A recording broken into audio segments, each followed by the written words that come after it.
From the Heart, July 15. Joseph, a type of Christ. You meant evil against me, but God meant it for good, in order to bring it about as it is this day, to save many people alive. Jacob predicted a cheerful future for most of his sons.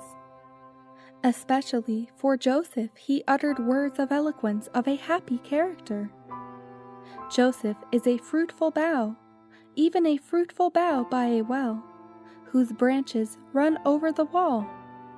The archers have sorely grieved him, and shot at him, and hated him. But his bow abode in strength, and the arms of his hands were made strong by the hands of the mighty God of Jacob. The life of Joseph illustrates the life of Christ. Joseph's brethren proposed to kill him, but were finally content to sell him as a slave to prevent his becoming greater than themselves.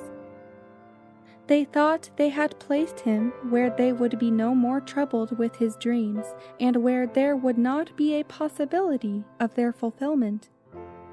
But the very course which they pursued, God overruled to bring about that which they designed never should take place, that he should have dominion over them.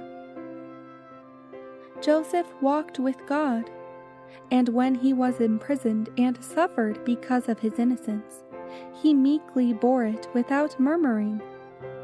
His self-control, his patience in adversity, and his unwavering fidelity are left on record for the benefit of all who should afterward live on the earth. The life of Jesus, the Savior of the world, was a pattern of benevolence, goodness, and holiness.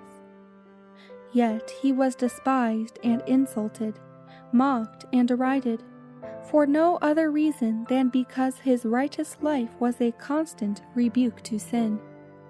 His enemies would not be satisfied until he was given into their hands, that they might put him to a shameful death. He died for the guilty race, and, while suffering the most cruel torture, meekly forgave his murderers. He rose from the dead, ascended up to his Father, and received all power and authority, and returned to the earth again to impart it to his disciples. He gave gifts unto men, and all who have ever come to him repentant, confessing their sins, he has received into his favor and freely pardoned. And if they remain true to him, he will exalt them to his throne and make them his heirs to the inheritance which he has purchased with his own blood.